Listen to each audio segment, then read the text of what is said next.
Oke, bismillahirrahmanirrahim. Assalamualaikum warahmatullahi wabarakatuh. Robi sori sotri wa yasili amri waludah tamilisan yafqahu qawli. Alhamdulillah, puji syukur kepada Allah pada sore hari ini kita bisa bertemu kembali di webinar diskusi yang diadakan oleh Makosid Institute Indonesia. Sebelumnya terima kasih kepada Bapak, Ibu, teman-teman yang sudah hadir pada sore hari ini. Insya Allah sesuai dengan eh, informasi yang sudah diberikan sebelumnya. Pada sore hari ini kita akan membahas terkait dengan konsep makosid syariah dalam mazhab Syafi'i, dan alhamdulillah Ustadz Fajri sudah bersama kita. Jadi saya langsung persilahkan kepada Ustadz Fajri untuk menyampaikan materi. Nanti untuk Bapak Ibu teman-teman yang ada pertanyaan, kita bisa ada sesi Q&A insya Allah di setelah pemaparan materi. Silahkan Ustadz. Oke. Bismillahirrahmanirrahim. Assalamualaikum warahmatullahi wabarakatuh. Waalaikumsalam warahmatullahi wabarakatuh. Saya izin share screen. Ini materi kita pada sore hari ini, yaitu berjudul, kelihatan ya, konsep makosid syariah adalah mazhab Syafi'i. Sebetulnya makosid syariah, makosid institut dan makosid syariah itu sendiri biasanya kalau sudah didiskusikan sudah keluar dari afiliasi kemazhaban ya pada dasarnya, dan ini juga sering diungkapkan oleh guru kita Syekh Profesor Dr. Jasir Auda, bahwa mempelajari mazhab pada akhirnya ketika sudah sampai titik tertentu kita harus juga mengadopsi dan melihat mazhab-mazhab lain agar tidak terkena pada hal-hal negatif yang terjadi dalam beberapa dekade terakhir. Tapi beliau tidak menafikan pentingnya menguasai mazhab-mazhab tertentu, apalagi kalau seandainya mazhab tersebut adalah mazhab sebesar mazhab Syafi'i, yang nanti kita akan lihat perannya sangat besar dalam bidang makosid syariah. Bahkan Syekh Yasir Auda sendiri, beliau juga dan banyak guru-guru beliau juga mazhab awalnya mazhab Syafi'i. Jadi mazhab beliau ketika tafakuh adalah mazhab Syafi'i. Tentu sampai hari ini tidak membuat mazhab baru ya, tapi hanya saja kemudian memilih untuk tidak terlalu menonjolkan afiliasi kemazhaban. Bahkan kajian tentang makosid syariah sendiri berkembang di dunia itu setelah kitab Al-Muwafaqat ditahqiq ya oleh Syekh Muhammad Abduh. Ini satu hal yang mungkin orang belum tentu tahu, dan saya juga baru tahu 5 tahun lalu. Biasanya yang pertama mentahqiq kitab Al-Muwafaqat adalah Syekh Muhammad Abduh, Al-Ustadz Al-Imam Muhammad Abduh, waktu beliau menjadi rektor di Al-Azhar. Dan sejak saat itu kemudian kajian makosid syariah terus berkembang. Dari Al-Azhar pindah ke Al-Zaitunah di Tunisia di tangan Syekh Muhammad Thahir bin Ashur. Dan terus pada Syekh Muhammad Thahir bin Ashur murid Syekh Muhammad Abduh. Ya. Padahal yang kita kenal mungkin Syekh Muhammad bin Ashur, Thahir bin Ashur sangat kuat sekali kemalikiannya. Beliau fakih maliki top ya di Tunisia, tapi beliau tetap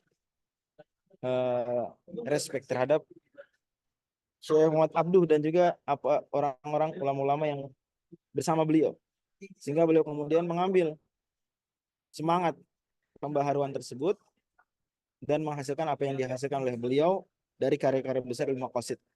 Nah, jadi dari Al-Azhar dan dari Az-Zaitunah kemudian berkembang. Begitu juga sama di Arab Saudi, kajian tentang maqasid juga setelah itu baru berkembang.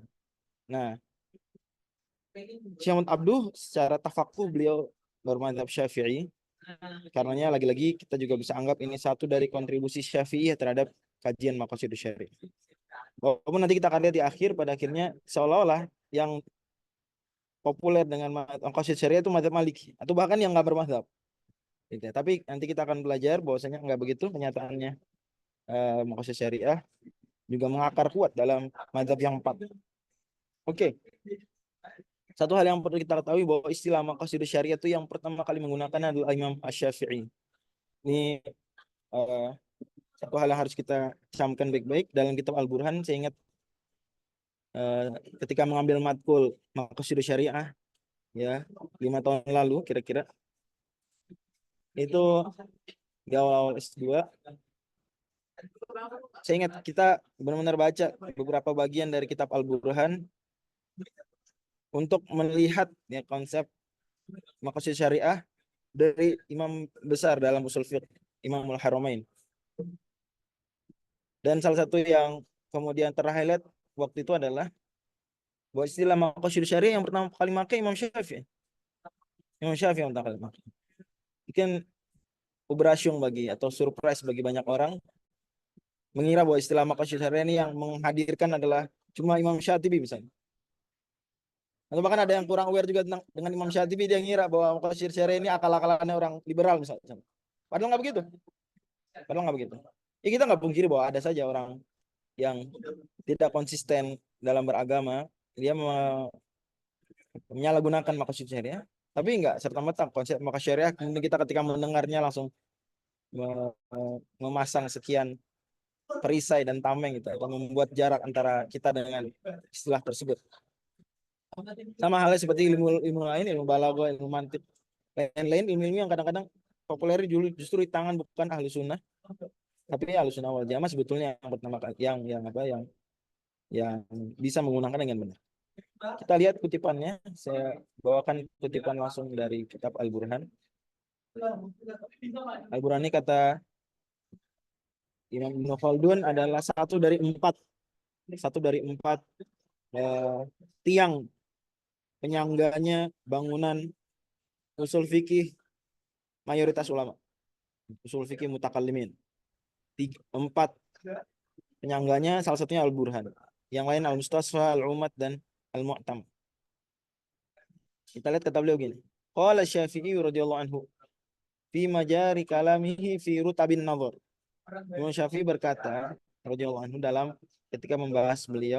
ketika beliau membahas tentang tingkatan-tingkatan ijtihad fi rutabin nazar. Jadi bagaimana seorang ahli ijtihad untuk ulama mujtahid memandang dalil. Nah, kemudian beliau mengatakan salah satunya begini kata, man qala la gharada li syari'i fi takhsis takbiri wa fil istimrari alaihi wa la gharada li sahbihi wa man ba'dahum min naqalati syar'i wal qailina biha fi takbiri ala takhsisi wa qad istatabba an-nas wa alaihi ma'a tanasukhil usuri wa i'tiqabil duhuri qawlan wa amala wa tanawulihil khalafi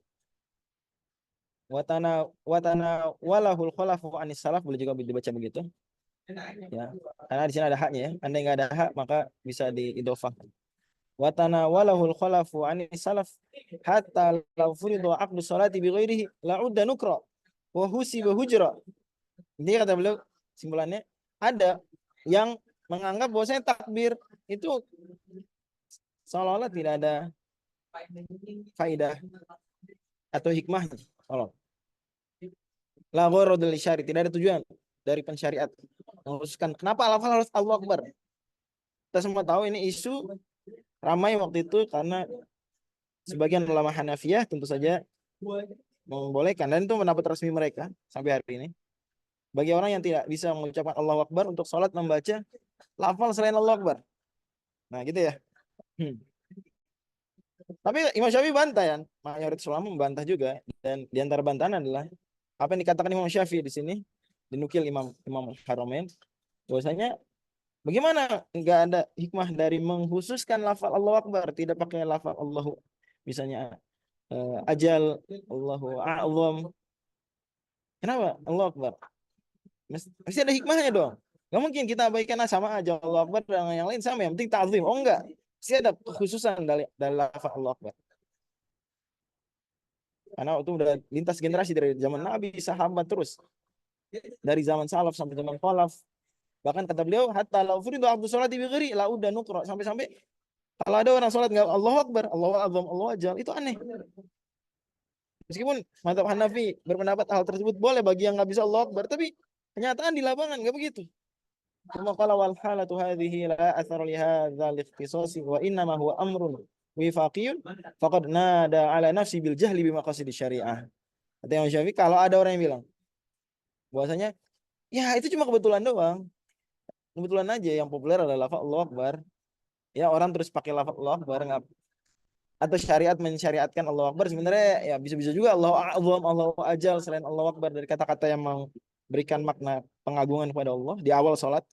Maka kata Imam Syafi'i, orang yang mengatakan itu cuma kebetulan, innama huwa amrun wifaqiyun, tidak ada pengaruhnya dari pengkhususan lafaz Allahu Akbar, la atharu li hadzal ikhtisas, faqad nada ala nafsi bil jahli bi maqasidis syariah. Maka dia sebenarnya telah mengumumkan ketidaktahuan dia tentang maqasidus syariah. Nah, ini sampai sini aja kutipannya. Intinya adalah bahwa Imam Syafi'i yang beliaulah pertama menggunakan istilah apa? Maqasidus syariah secara eksplisit. Dinukilkan oleh Imam Al-Haramain dalam kitab Al-Burhan. Oke. Sebentar. Nah, Imam Al-Haramain juga dalam kitab Al-Burhan sebetulnya populer. Dan kita kan bahasannya tidak hanya Imam Syafi'i, tapi mazhab Syafi'i. Berarti saya akan menyebutkan tidak hanya Imam Syafi'i, tapi juga ulama-ulama top Syafi'iyah. Nah, pembahasan selanjutnya, setelah kita kenal bahwa istilah maqasidus syariah, sebagaimana usul fiqh juga, itu apa? Yang menggunakan istilahnya pertama kali adalah Imam Syafi'i. Sebagaimana beliau juga yang pertama kali membukukan buku usul fiqh, yaitu Ar-Risalah, baik yang Qadimah maupun yang Jadidah. Maka kita lihat ternyata bangunan maqasidus syariah, ilmu maqasidus syariah yang sekarang sudah jadi ilmu terpisah ini, bangunannya itu batu bata dan semen-semennya sebenarnya ulama-ulama Syafi'iyah yang naruh. Boleh kita bisa gitu. Mungkin yang ngecat Imam Syatibi Al-Maliki, ya yang ngecat. Tapi semen dan batanya tuh ulama Syafi'iyah yang bangun. Contohnya Imam Al-Haramain dalam Al-Burhan, terkenal. Saya ingat sekali juga ini bagian yang saya baca untuk Syekh kami, Syekh Profesor Dr. Sulaiman An-Najran. Hafizahullah, itu suruh kita baca bagian ini. Padahal susah, Al-Burhan susah. Saya sendiri waktu itu belum banyak baca Al-Burhan waktu itu. Ya, hanya baca untuk keperluan riset aja. Ya, waktu S1. Tapi pas itu tuh kita mesti baca Al-Burhan. Oke, baca Al-Burhan. Bismillah. Memang susah tentu saja Al-Burhan dibandingkan Al-Mustasfa. Al-Mustasfa salis ibarahnya. Sangat mudah. Makanya Imam Al-Haramain wajar beliau sedikit jealous. Tapi yang positif ya. Ghibtoh positif terhadap murid beliau Hujatul Islam Al-Ghazali. Sampai beliau katakan, wahai Ghazali, kamu sudah mengubur saya hidup-hidup. Saya masih hidup, kamu udah kubur saya hidup-hidup. Ya kan Imam Al-Ghazali menulis buku-buku yang menandingi karyanya Imam Al-Haramain. Padahal Imam Al-Haramain masih hidup. Imam Al-Mustasfa mudah. Saya sendiri alhamdulillah selesai baca Al-Mustasfa pas S1. Ya, Mustasfa. Itu memang terbantu juga dengan riset membandingkan Mustasfa dengan Rawdah. Dan memang mudah dan wajar Syekh Ibnu Utsaimin saja mengatakan buku usul fiqh favoritnya Syekh Ibnu Utsaimin adalah Al-Mustasfa. Tapi sebenarnya Al-Mustasfa banyak sekali mengambil juga dari Al-Burhan. Aja dari Al-Burhan, cuma Al-Burhan tadi. Kenapa orang jarang banget belajar Al-Burhan ya? Atau baca Al-Burhan bahkan jarang? Karena ya susah, bahasanya susah. Nah, di antara yang disebut dalam Al-Burhan, sebelum Imam Ghazali mengelompokkan daruriyat, kan Imam Ghazali yang terkenal begitu ya, daruriyat, hajiat, dan tahsiniyat, sebenarnya Imam Al-Haramain duluan yang membaginya jadi 5. Ya gitu ya. Jadi Imam Ghazali sumbangsi yang sering orang ingat dari beliau terhadap maqasidus syariah kan 3 at-at dan 5 daruriyat khams gitu ya. Itu yang paling sering orang ingat. Imam Ghazali lah yang mengatakan ada daruriyat, hajiat, dan tahsiniyat. Ini gampangnya kalau kita bilang kebutuhan primer, sekunder, tersier. Itu Imam Ghazali dalam Al-Mustasfa. Tapi sebetulnya sebelum beliau itu Imam Al-Haramain duluan, cuma beliau 5 membaginya. Darurah, haja amah, makromah, mandubat, dan ta'abudat. Itu istilah yang beliau gunakan. Darurah ini ya daruriyat kalau versinya Imam Ghazali. Haja amah itu dan makromah itu hajiat. Bedanya haja amma itu hajiat tapi tingkat atas, makromah hajiat tingkat bawah. Mandubat itu tahsiniyat, mandubat tahsin. Adapun ta'abudat itu nggak bisa dicerna, nggak bisa diterka. Ini juga hal yang penting kita ketahui bahwa ketika Imam Ghazali membagi maqasidus syariah dalam 3 level, daruriyat, hajiat, dan tahsiniyat, kita harus kita tahu bahwa itu hanya berlaku bagi al-ma'kulat saja atau al-ma'kulul makna saja. Adapun yang tidak makul makna, ghairu mu'allalah, maka nggak bisa masuk tuh dalam 3 tadi. kecuali sebetulnya sudah dicarikan makna yang mendekatinya. Nggak bisa. Kalau murni ta'abudat, nggak, kita have no idea, kaina anung tentang hal tersebut, maka itu nggak bisa dimasukkan. Kita mau taruh mana daruriyat? Kita nggak ngerti dia sebetulnya apa maksudnya. Apa tahsinat, apa hajat, nggak bisa. Gitu ya, itu hal penting. Makanya Imamul Haramain tetap menjaga perkataan Imam Syafi'i. Imam Syafi'i sendiri yang mengatakan syariat itu dibagi tiga, ya. Yang mu'allal ada bisa diketahui alasannya, hikmahnya bisa diketahui. Yang nggak bisa diketahui hikmahnya, dan yang bisa diketahui sebagian kecil hikmahnya saja. Itu Imam Syafi'i sendiri yang ngomong dan diturunkan oleh Imam Al-Haramain. Jadi Imam Al-Haramain pada akhirnya juga menurunkan bahasan barusan itu dari tulisannya Imam Syafi'i. Oke. Sebenarnya saya mau nanya dulu hadirin. Hadirin tahu bedanya daruriyat, hajiat, dan tahsiniyat? Silakan boleh jawab. Boleh tertulis, boleh lisan. Siapa yang mau jawab lisan? Saya mau. Saya menganggap itu soalnya sudah populer banget. Kebutuhan primer, sekunder, tersier. Tapi mungkin ada yang masih perlu dipertegas. Ada yang mau ngasih ide? Silakan. Apa tuh bedanya? Daruriyat, hajiat, dan tahsiniyat. Silakan. Ah, oke, ada yang jawab. Sana pangan papan. Oke. Ya, jadi kebutuhan primer adalah sandang, pangan, papan. Nah, kalau dalam aturan fikih gimana contohnya? Contohnya daruriyat apa contohnya? Contohnya hajiat, tahsiniyat. Nah, memang kita mau nggak mau ya, mau nggak mau berterima kasih sama ulama yang mereka memberikan patokan dan definisi, ya, dan contoh. Kita bisa lihat contohnya dari Imam Al-Haramain aja, beliau bilang gini, kalau daruriyat itu contohnya yang kalau tidak diwujudkan maka manusia terancam benar-benar, ya, esensial betul. Ya, bagus nih saudara Rizky. Kalau hajiat, kalau tidak terwujud, manusia masih bisa hidup, nggak terancam eksistensinya, tapi kesusahan banget, tapi kesusahan. Ya, kesusahannya bertingkat. Ketika kesusahannya susah aja, masih hajiat. Adapun tahsiniyat, maka dia manusia nggak kesusahan kalau nggak melakukan itu. Ya, tapi kehidupannya jadi nggak begitu indah. Kehidupannya jadi nggak begitu ideal. Jadi gampangnya daruriyat, seperti yang didefinisikan itu, kalau tidak terwujud, itu definisi dibawakan oleh Imam Syatibi dalam Al-Muwaffaqat. Imam Syatibi memang ya, kita harus berterima kasih walaupun beliau Maliki. Syafi'i harus berterima kasih karena beliau pada akhirnya yang benar-benar mematangkan ilmu maqasid as a science, atau ya, as a different science, sebagai ilmu yang berdiri sendiri, ya. Gitu. Oke. Contohnya misalnya kalau daruriyat itu kisos contohnya. Kalau nggak ada kisos, ya betul. Kalau nggak ada kisos, maka terancam manusia eksistensinya. Ya, kita bisa saksikan sendiri bagaimana nggak nyamannya kita. Ya, Indonesia masih mending karena nggak boleh bawa pistol, tapi boleh kan bawa pisau, boleh. Tetap aja nggak nyaman kita. Misalnya dibunuh di satu tempat, karena orang tidak begitu takut membunuh. Ya, hukumannya kalau bukan pembunuhan berencana nggak akan hukuman mati, kan gitu.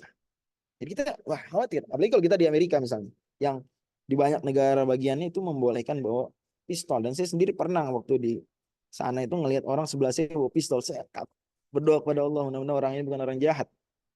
Ya, benar-benar orang sipil biasa pegang pistol, taruh di meja. Kemudian dia makan. Ya, ya kita khawatir berada di dekatnya. Ini bukti. Kemudian juga misalnya hukuman pencurian. Itu daruriyat mesti. Kalau nggak pencuri nggak dihukum, wah repot.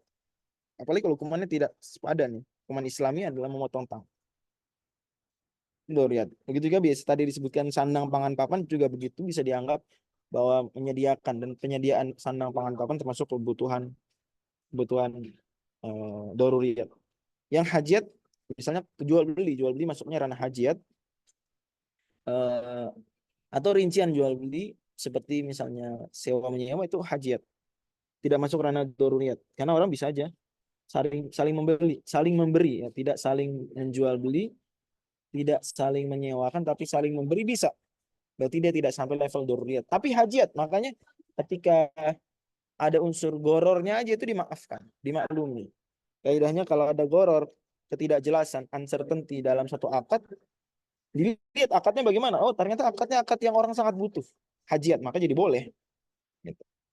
Adapun tahsiniyat, semisal wudhu. Wudhu itu tahsiniyat. Karena kita nggak wudhu, coba saya tanya. Kalau nggak wudhu, mati nggak kita? Kalau nggak wudhu. Coba. Mati nggak manusia nggak wudhu? Nggak mati, oke. Kesusahan nggak kalau nggak wudhu? Gimana? Kalau nggak wudhu kesusahan nggak? Nah, nggak juga. Nah, jadi syariat wudhu tahsiniyat. Oke? Gitu. Apalagi? Ini bukan kita ngeremehin wudhu ya. Wudhu wajib. Saya nggak bilang.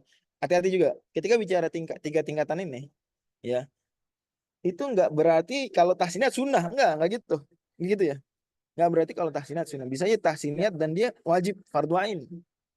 Gitu. Hati-hati. Nggak selalu tahsiniyat sunnah. Walaupun banyak dari tahsiniyat sunnah, tapi nggak selalu. Oke. Adanya. Jadi apa pentingnya kita mengelompokkan wudhu yang dia wajib fardu ain, tapi dia tahsiniyat?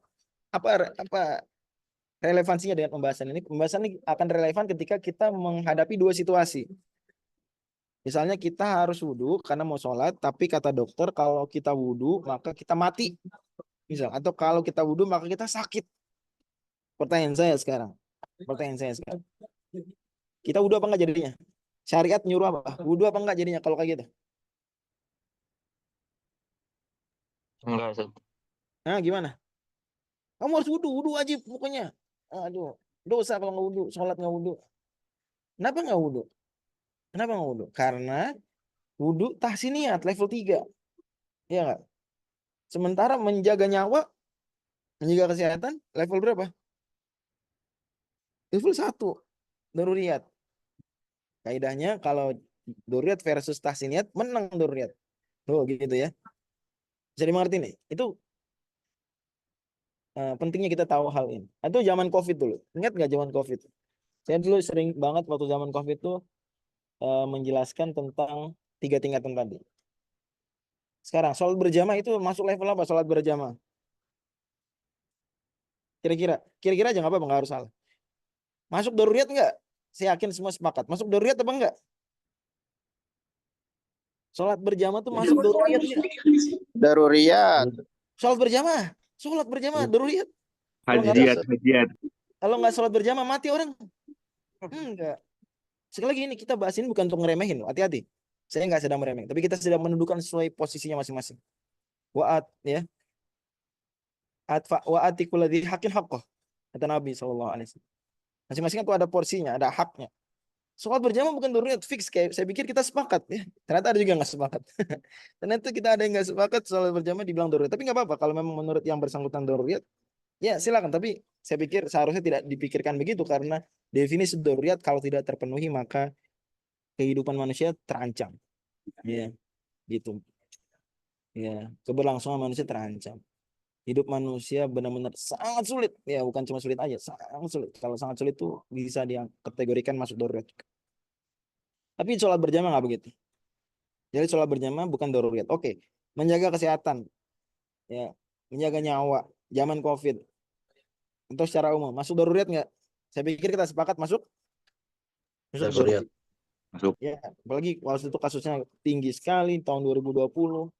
Berarti mending mana? Sholat di rumah atau sholat berjamaah tapi orang pada kena COVID? Apa sholat di rumah orang terjaga dari ketularan COVID? Apa sholat berjamaah di masjid orang ketularan COVID? Gimana kira-kira? Di rumah. Itu pertimbangan di situ. Sama sekali ulama nggak ngeremehin sholat berjamaah. Wallahi, mereka nggak ngeremehin sholat berjamaah. Dan mereka tahu porsinya. Bahwa kalau sholat jamaah dikelompokkan nih, andai.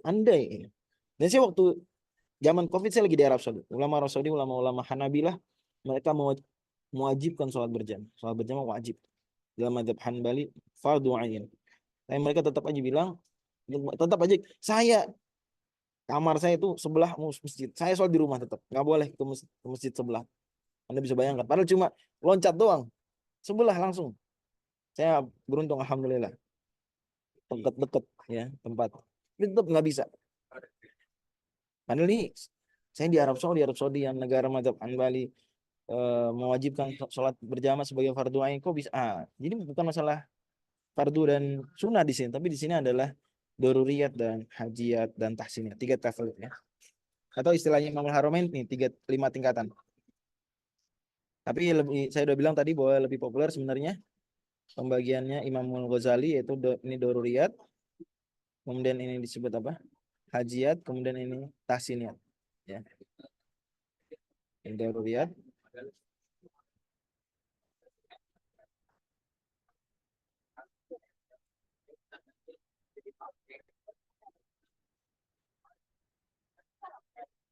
Kemudian hajiyat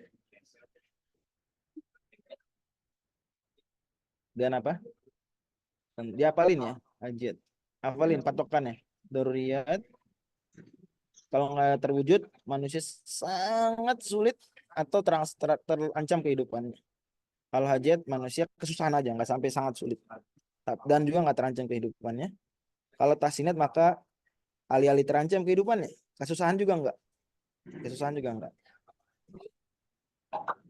Oke. Contoh lain. Sekali lagi ini konteksnya cuma untuk memperjelas contoh ya. Kalau ada perempuan di rumahnya kebakaran, dia belum pakai jilbab. Ya, dia jilbabnya susah dicari. Mana nih? Dia langsung nyelamatin nyawa, keluar, apa cari dulu jilbab sampai ketemu?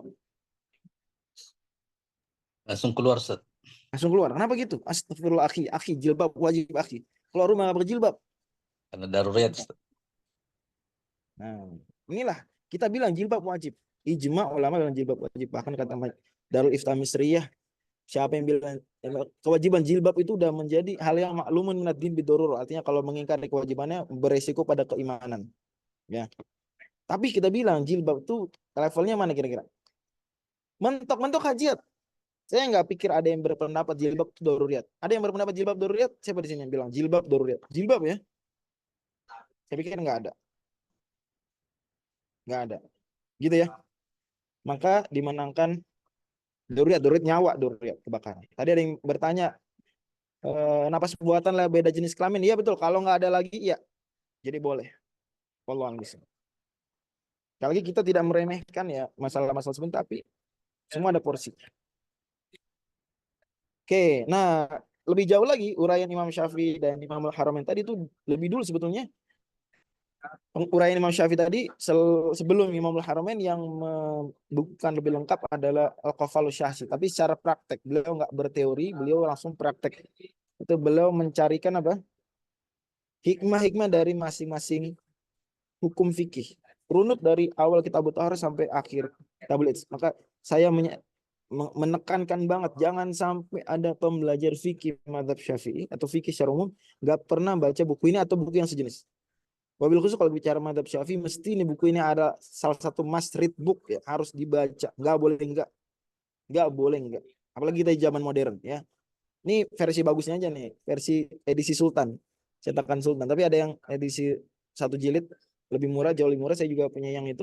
Bahkan saya sendiri jujur waktu pertama kali baca PDF-nya karena belum tersedia di Indonesia waktu itu bukunya. Ya. Bagus banget, saya baca itu tahun 2014. Alhamdulillah. Seneng banget ya. Nambah iman baca buku Mahasinus Syariah karya Imam Al-Qafalus Syahsi Al-Kabir. Dibaca, ini hikmahnya wudhu, hikmahnya sholat, hikmahnya semua sampai muamalat, sampai nikah apa hikmahnya? Apa hikmahnya nikah pakai wali apa disebutin? Gitu, Allah misal. Ini buku bagus. Oke. Nah, kemudian tadi kita bahas daruriyat, hajiyat dan tahsiniyat. Sebenarnya di darurat nih ada perincian lagi itu menjadi 5. Cuma dari tadi kan saya nyebutin contoh nyawa dan nyawa aja ya. Sebenarnya nggak cuma nyawa. Daruriyat itu disebutkan Imam Ghazali. Kata beliau wa maksudus syarat. Tuh lihat Imam Ghazali sendiri pakai istilah maksudus syarat ya. Imam Syafi'i maqasidus syariah. Itu menjaga 5 hal, yaitu menjaga agama, menjaga jiwa, menjaga akal, menjaga keturunan, dan menjaga harta.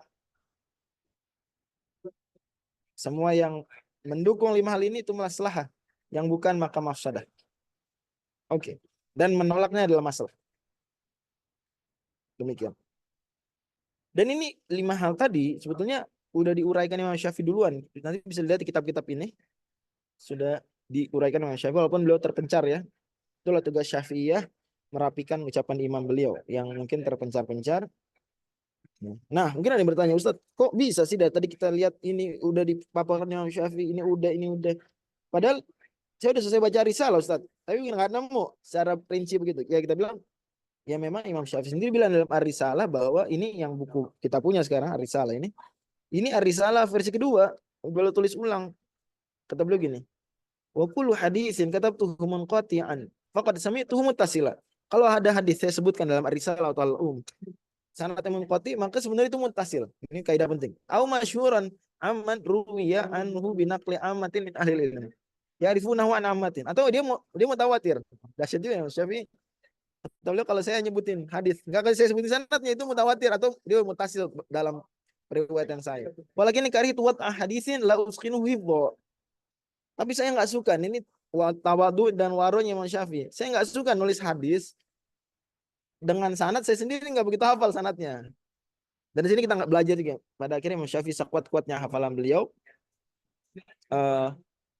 Tapi ketika beliau sampai umur tertentu nih, beliau nulis ini kan umur 52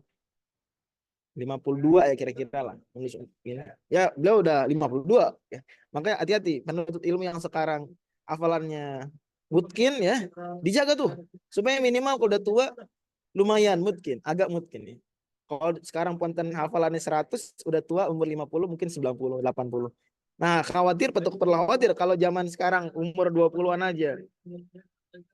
Nilai hafalannya udah 60 ya nanti udah 50 tahun jangan-jangan 30. Hati-hati.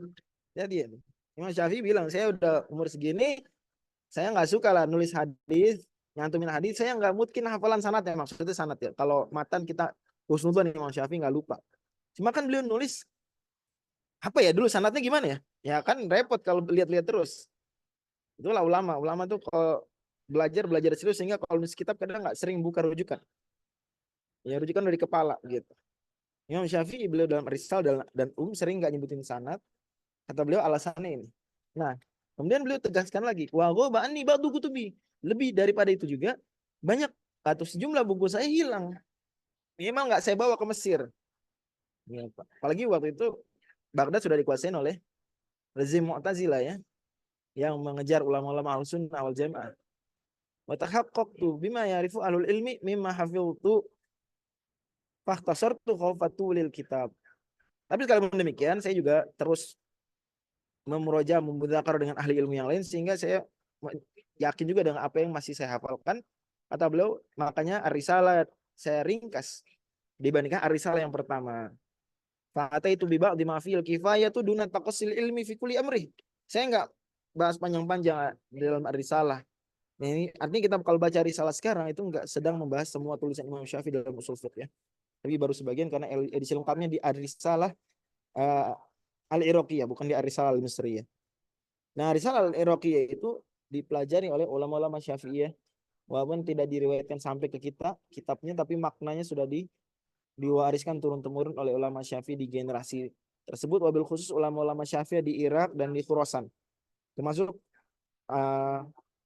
ayahnya Imamul Haram sini kan pensyarah Ar-Risalah. Jadi mau nggak mau syurah Ar-Risalah itu mestilah mau nggak mau ya akan terpapar dengan uraian-uraian di Ar-Risalah Al-Iraqiyah. Dan Imam Syafi'i sendiri mengakui di banyak tempat dalam Al-Muwafaqat bahwasanya beliau mengambil dari Imam Syafi'i. Bahkan kata Syekh Masyhur Hasan Salman Syekhuna, beliau mengatakan Alhamdulillah bahwasanya Imam Syafi'i itu banyak juga menukil dari Imam Syafi'i tanpa mengatakan ini saya nukil dari Imam Syafi'i, banyak begitu. Ini pentahqiq Al-Muwafaqat Syekh Masyhur Salman itu beliau menyebut bahwa hasil penelitian beliau Imam Syafi'i banyak menukil dari Imam Syafi'i tanpa menyebut itu dari Imam Syafi'i ya. Dan itu boleh legal, zaman dulu bukan dianggap plagiat ya. Kenapa? Karena dalam menulis buku memang begitu. Sampai hari ini juga menulis buku aturannya beda dengan menulis skripsi, disertasi, tesis, beda ya, atau artikel jurnal. Kalau nulis buku ya kita ngutip tanpa mensitasi sah, nggak dianggap plagiat gitu ya. Sedang nulis buku. Kalau artikel ilmiah atau tulisan ilmiah enggak. Nah, itu yang kita sikapi dari para ulama, kenapa mereka kadang menukil dari ulama klasik tanpa mencitasi. Tapi pada akhirnya beliau juga akui di beberapa tempat eksplisit, kata beliau begini. Walladzi nabbaha ala hadzal ma'khadhi fil mas'alati huwa Syafi'ul Imam fi risalatihil mawdu'ati fi usulil fiqh. Oh, yang menekankan soal uraian panjang beliau ini tentang salah satu bahasan terpenting al-muwafaqat adalah hubungan bahasa Arab dengan usul fiqh. Kata beliau, Imam Syafi'i. Dalam Al-Itisam juga bilang begitu. Hadza kulluhu ma'na taqrir Syafi'i rahimahullahu. Ini semuanya adalah makna dari uraian Imam Syafi'i. Oh, dahsyat. Nah, terakhir pembahasan kita dan ini mungkin paling sekarang mungkin terbayang di benak kita ketika membahas ini, selain yang tadi disinggung, adalah konsep masalah mursalah dalil bukan dalam mazhab Syafi'i. Hujah bukan? Coba saya tanya dulu yang hadir di sini. Hujah bukan kira-kira? Coba, nggak boleh lihat slide ini. Saya mau tanya, boleh? Tolong jawab semua. Usahakan semua jawab di chat. Kalau iya, bilang iya. Kalau enggak, bilang enggak. Nah, apakah al-istislah itu hujah dalam mazhab Syafi'i atau bukan? Ya. Enggak, Ustadz. Oke, jawab. Yang lain boleh jawab. Ya. Bukan dalil, bukan. Siapa yang bilang iya? Ada yang mau bilang iya? Ada yang mau bilang iya? Nah, apakah istislah atau masalah mursal dalil dalam mazhab kita tahu ya bahwasanya Imam Al-Qarafi sebutin ada 19 dalil. Ya. 4 diantara disepakati, 15 diperdebatkan. Apakah masalah mursalah itu dalil? Bukan, Ustaz. Apa? Bukan. Oke. Kita lihat. Kita tanya Imam Syekhul Islam Zakaria Al-Ansari rahimahullah dalam Ulumul Usul. Masalah mursalah itu istilahnya kalau di buku usul fikih Syafi'i juga al-munasib al-mursal. Istilahnya apa? Al-munasib al-mursal. Nah, kita baca. Sebentar. Tsummal munasib, kemudian munasib. Bla bla bla bla bla. Nah, wa illa fal mursal. Jadi gini maksudnya. Munasib itu ada yang disebutkan dalil, disebutkan oleh syariat secara eksplisit, ada yang diterima, ada yang ditolak secara jelas eksplisit. Kata beliau, wa illam yu'tabar fa indala dalil alil ghaibi fala yu'allalu bihi. Kalau ada kemaslahatan enggak disebutin oleh syariat, enggak dianggap ya. Maka kalau dibilang memang enggak dianggap, maka enggak boleh dipakai. Namanya masalah mulghoh. Ini perlu saya tulis nih. Jadi maslahat ada 3. Saya tulis di sini aja ya. Di Zoom-nya. Maslahat ada 3. Biar tahu nih apa maksudnya masalah mursalah. 1. Maslahat apa? Mu'tabar. Masalah mu'tabar itu maslahat yang memang disebutin oleh syariat bahwa dia diperhitungkan. Contoh tentang wudu ya dan mandi junub itu kata Allah walaki yuridu liyutahhirakum. Hikmahnya untuk mensucikan, untuk kebersihan. Berarti masalah kebersihan itu masalah mu'tabar. Ada juga yang masalah mulghoh. Dia ada maslahatnya tapi udah diabaikan oleh syariat. Secara eksplisit dikatakan kita nggak pakai. Contohnya judi dan khomer. Kata Allah judi dan khomer ada maslahatnya nggak? Gimana? Kata Allah judi dan khomer ada maslahatnya nggak? Ada kebaikannya nggak? Ada. Jelas-jelas Allah bilang di surat Al-Baqarah ya. Yas'alunaka anil khamri wal maisir qul fihima itsmun kabirun wa manafi'ul linnas. Ada manfaat, tapi kata Allah wa itsmuhuma akbaru min naf'ihima, dosa lebih gede, maka maslahat dan manfaat tadi diabaikan. Nah, nomor 3 itulah baru ya maslahat mursalah. Itu maslahat yang tidak disebutkan pengakuannya oleh syariat secara khusus, tidak juga ditolak secara khusus, tapi didiamkan. Ketika didiamkan, paling-paling dicarikan dalilnya adalah maslahat-maslahat yang umum aja. Seperti misalnya Toha ma anzalna alaikal Quran litashqa. Quran tidak diturunkan untuk nyusahin. Contoh gitu. Tapi rincian untuk nggak nyusahin tuh gimana? Tuh kadang masalah dalam hidup zaman sekarang kita nggak dapati dalil eksplisitnya seperti masalah pakai helm, masalah berhenti lampu merah, jalan baru lampu hijau. Apa masalahnya disebutkan syariat? Nggak disebutkan. Tapi apakah ditolak syariat juga nggak ditolak? Itulah masalah mursal. Ini kita bahas atau istilah fikih, istilah usul fikih dalam madzhab Syafi'i adalah munasib mursal. Dalam lubul usul, Syekhul Islam Zakaria Ansori, dan ini matan boleh dibilang paling mudah kita mencari usul fikih mu'tamad madzhab Syafi'i di kitab ini. Kata beliau waradahul aksar, mayoritas ulama menolak. Mayoritas ulama menolak. Termasuk madzhab Syafi'i ya, itu menolak secara kebanyakan masalah mursalah ditolak. Tapi nggak ditolak 100%. Kata beliau walaisa minhu maslahatun daruriyatun kulliyatun qat'iyatun aw dhanniyatun qaribatun minha. Fahiya haqqun kulliyun qat'a. Oh, kata beliau, tapi tidak termasuk ditolak apa? Maslahat mursalah yang memenuhi 3 syarat. Yaitu syarat pertama daruriyah, syarat kedua kulliyah, dan syarat ketiga qat'iyah au qaribah minal qat'iyah. Oke. Kita lihat kutipan, kita lihat 3 syarat tersebut di sini. Ya, jadi kalau dia daruriyah 1 dan dia kuliah 2 dan syarat ketiga dia qat'iyah atau dekat dengan qat'iyah. Daruriyah artinya tadi yang kita bahas, kalau diabaikan maka mengancam 5 hal terpenting manusia tadi, yaitu agama, nyawa, kemudian apalagi tadi eh, akal, keturunan, dan juga harta. Kuliah artinya dia bukan maslahat 1 orang 2 orang, tapi maslahat banyak orang. Ini maksudnya. Ya, jadi banyak orang. Orang banyak. Ya, orang banyak. Kemudian qat'iyah harus dia kemaslahatan itu dipastikan atau diduga sangat kuat.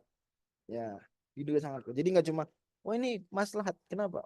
Kalau kita membolehkan khomer nih dijual, ya kita dapat duit banyak.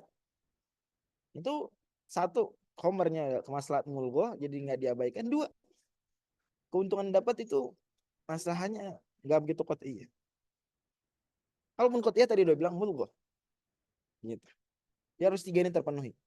Dalam pada itu maka sah dikatakan madzhab Syafi'i mengakui masalah mursalah sah.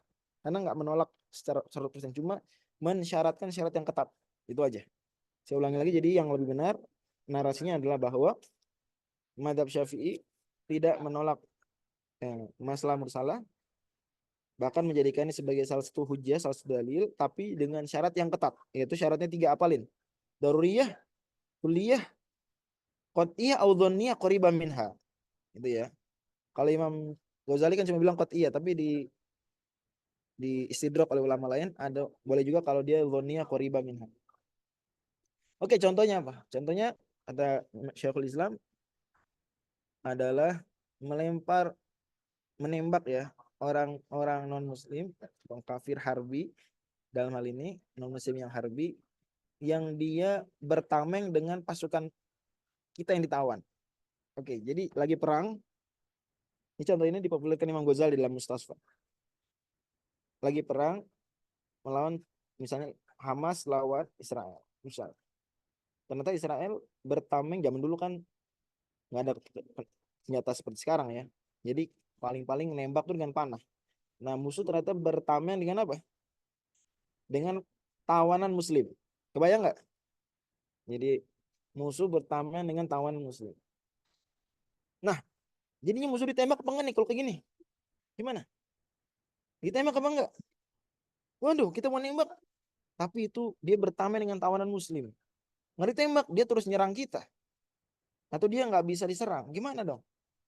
Itu strategi itu dia benar-benar dimanfaatkan oleh musuh ya.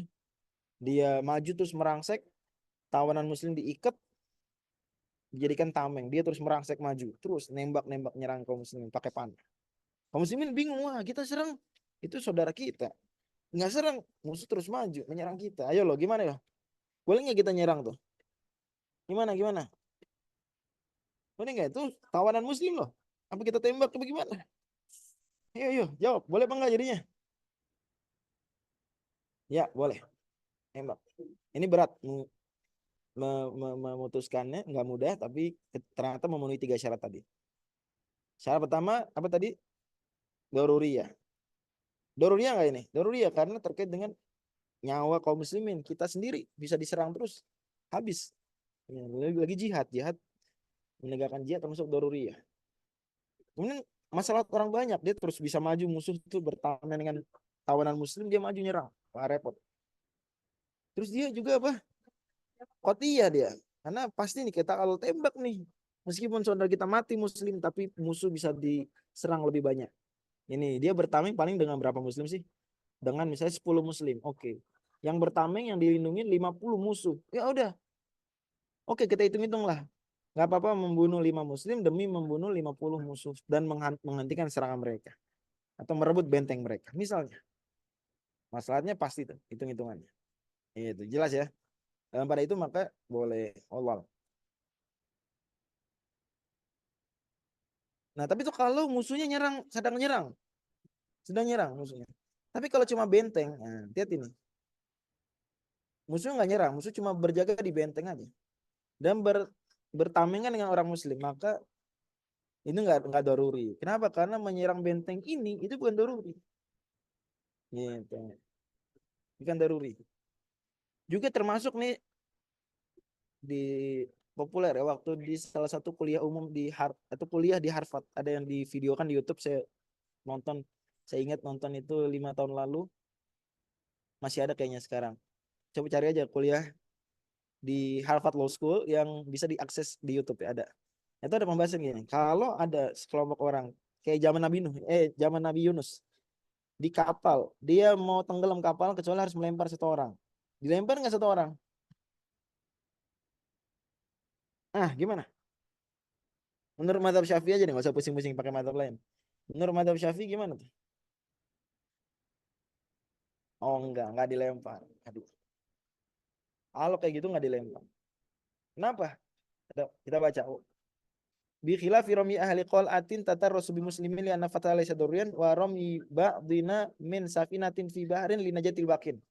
Itu enggak. Kenapa? Li anna najatahum laysat kulliyan. Karena maslahatnya cuma terkait dengan penghuni kapal tersebut aja, enggak orang banyak. Enggak.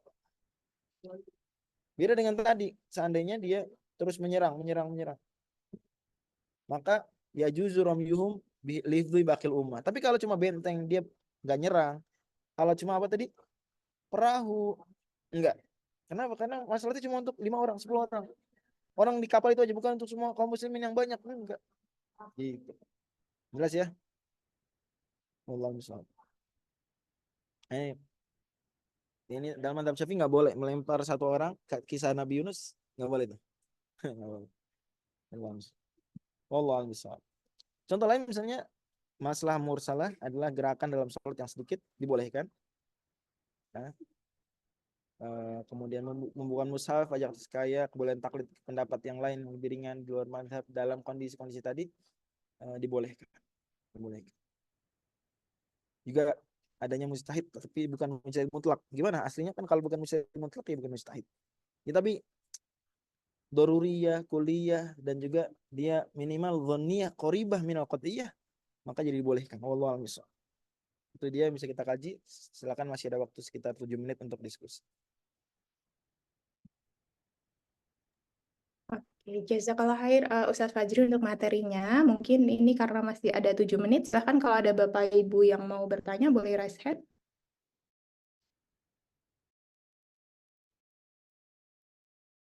Atau boleh juga disampaikan via chat. Mau bertanya. Iya, Assalamualaikum silakan. warahmatullahi wabarakatuh. Ya, Pak Saifuddin dari Jogja. Iya, Ya, silakan, ini Pak. terkait dengan masalah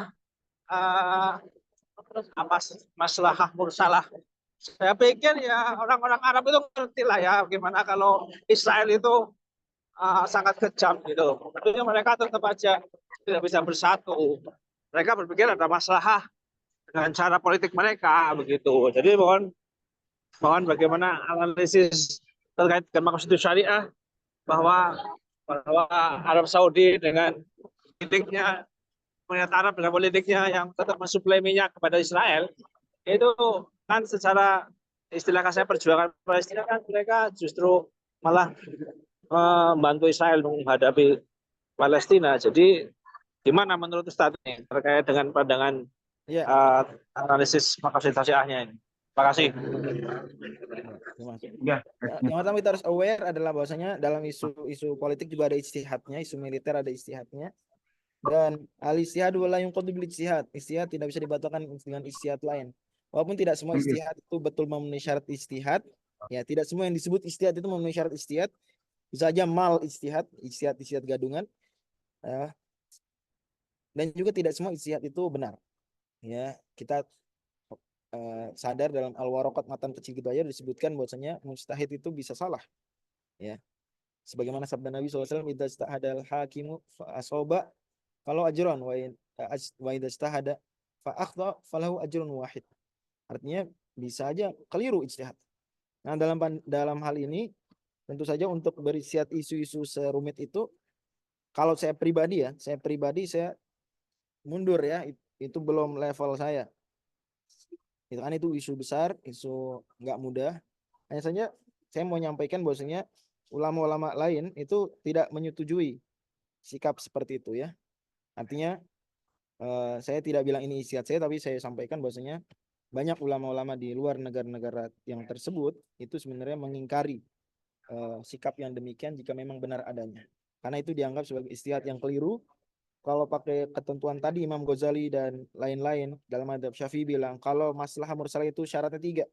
Daruriyah, kulliyah, dan qat'iyah atau qaribah minal qat'. Maka kalau maslahatnya hanya maslahat negara sendiri itu berarti maslahatnya enggak kulliyah. Tapi maslahat berarti fardiyah, ya enggak?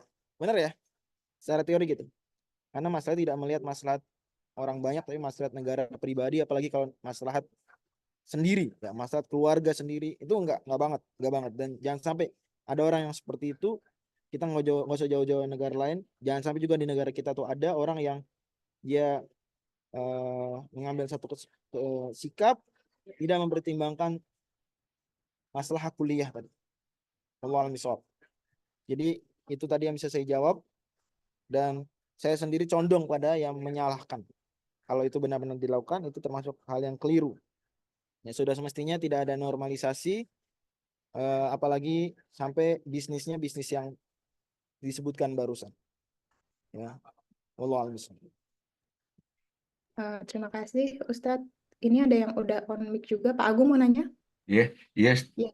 Ustaz Silakan Bapak. Haji, tadi ada bahasan boleh dalam perkara yang ringan di mazhab lain kita boleh untuk berpindah pendapat gitu Ustadz. Iya. Itu kaitannya dengan tata burusoh bagaimana Ustadz? Baik. Jadi disebutkan dalam buku-buku mazhab Syafi'i sendiri, bahkan Imam Nawawi sendiri aja ya, beliau menyatakan hal demikian. Bahkan Imam Ahmad pun mengisyaratkan hal demikian, ya. Bahwasanya apa? Boleh seseorang dalam perkara-perkara ijtihadiyah tentu saja ya. Yang ulama berbeda ijtihad di situ, dia ketika kondisi mendesak, dia ikutin yang lain sementara waktu, kemudian balik lagi. Dituliskan oleh salah satu yang merapihkan kaidah fikihnya adalah Syekh Al-Bajuri dalam hasyiah beliau atau Fathul Qorib, kata beliau, wa mani betulia bi syai'in falyuqallid man ajaza. Barang siapa yang terdesak dengan satu kondisi, dia silakan taklid kepada membolehkan. Contoh prakteknya kata Imam Nawawi dan lain-lain adalah kalau kita sedang tawaf, seorang mazhab Syafi'i yang meyakini tentu saja sentuh dan menyentuh lawan jenis kulit dengan kulit sengaja atau tidak sengaja itu membatalkan wudhu, sementara wudhu merupakan syarat sah tawaf, maka dia boleh untuk tawaf yang padat ramai tersebut, banyak lawan jenis campur baur, itu untuk apa? Ikut sementara pendapat yang lebih ringan.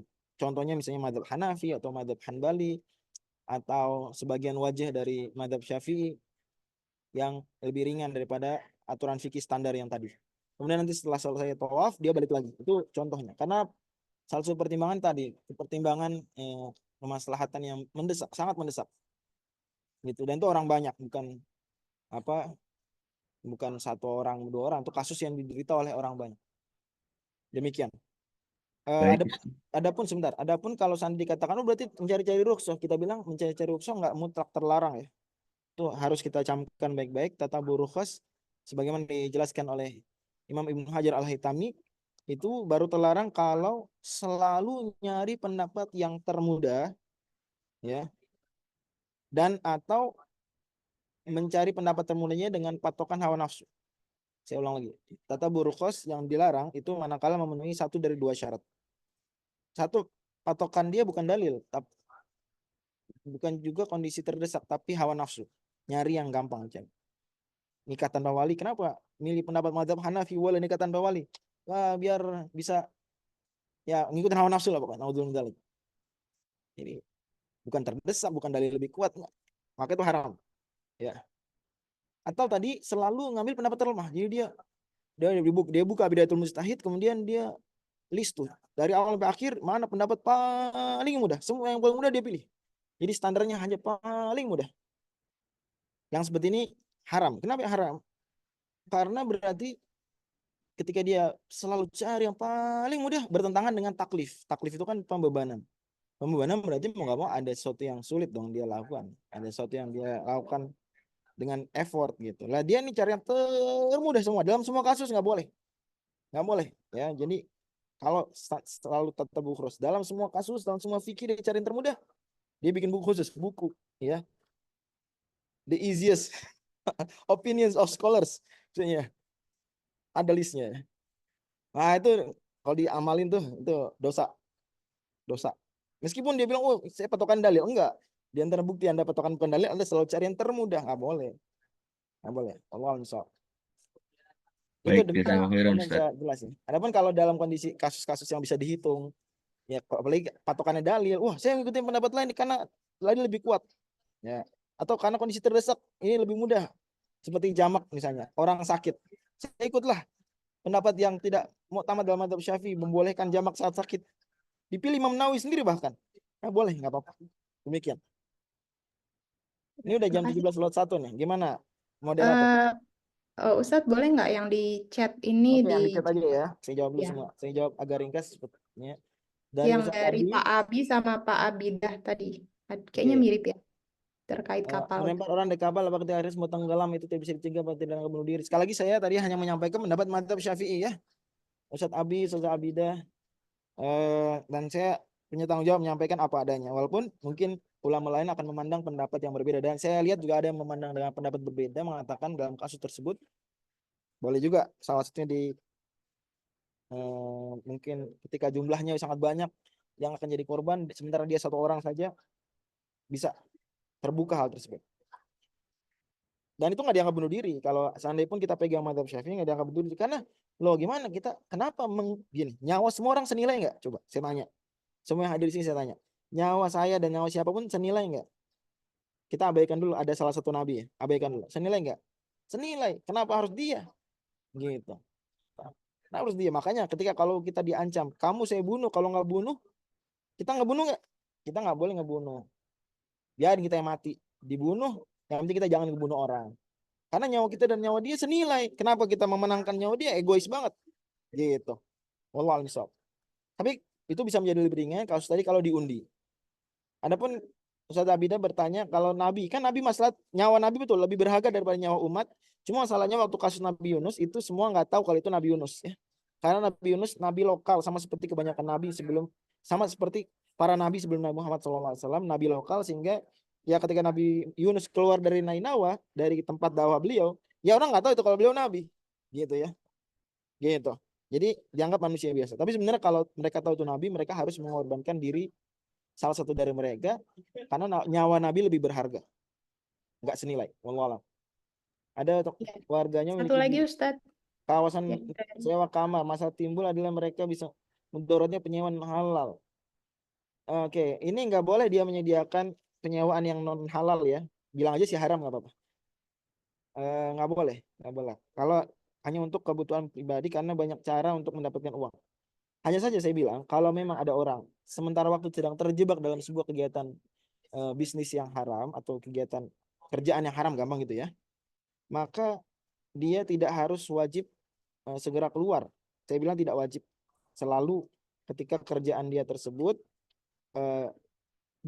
haramnya nggak 100%.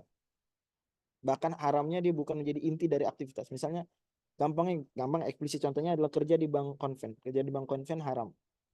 Bank konven mengadakan aktivitas yang haram. Oke. Nah, tapi ada seorang yang dia mau tobat apa langsung harus wajib keluar? Jawabannya menurut pendapat banyak ulama nggak harus wajib keluar, ya. Karena keharaman tidak 100% dan karena memang pada akhirnya tujuan utama bank bukan di bunganya, tapi menyimpan uang orang. Nah, itu nggak selalu dengan bunga. Dalam pada itu maka dia diperkenankan tetap stay di situ, kerja di situ, dapat gaji di situ dan halal sambil dia nyari kerjaan halal yang lain atau yang lebih halal, gitu. Sebelum itu dia jangan resign dulu. Terus kemudian dia baru resign. Begitu. Kalau misal termasuk dalam hal ini juga kalau memang demikian kasusnya maka dilihat nggak halalnya nih nggak halalnya 100% apa enggak. Kenyataan kemungkinan besar kalau kayak gini paling-paling ada khomernya ya gitu ya atau ada zinanya. Nah, itu dilihat kira-kira berapa persen, apa memang dia jelas-jelas rumahnya rumah bordil, kalau gitu nggak boleh sama sekali. Atau dia penginapan hotel tapi ya dia melonggarkan pengecekan terhadap buku nikah yang seperti ini, maka jangan langsung ditinggalkan usahanya tapi dia perketat saja syaratnya. Wallahu a'lam. Saya pikir demikian, mohon maaf kalau yang kurang berkenan dan terima kasih sudah mau diskusi sore sama-sama, dan saya mohon maaf saya belum nyampe di tempat yang ideal, saya masih di salah satu perpustakaan di Jakarta, tapi oke lah, ternyata masih memungkinkan mengadakan pengajian. Terima kasih banyak. Fasabiqul khairat. Assalamualaikum warahmatullahi wabarakatuh. Waalaikumsalam Waalaikumsalam warahmatullahi warahmatullahi wabarakatuh. wabarakatuh. Jazakallah khair untuk Ustadz Fajri atas materinya. Bapak Ibu, terima kasih sekali lagi untuk kehadiran dan partisipasinya. Bagi Bapak Ibu yang mungkin baru pertama kali join di diskusi yang diadakan oleh Maqasid Institute, boleh follow di Instagramnya. Ini saya sudah share di chat box.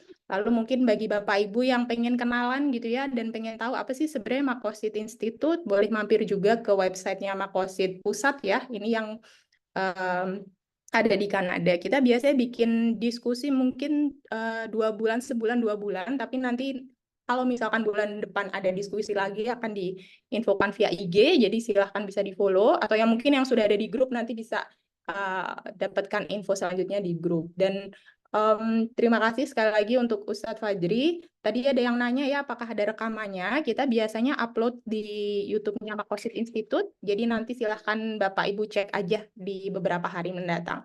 Sekali lagi terima kasih, semoga bermanfaat. Sampai ketemu di diskusi berikutnya. Wassalamualaikum warahmatullahi wabarakatuh. Waalaikumsalam. Assalamualaikum warahmatullahi wabarakatuh.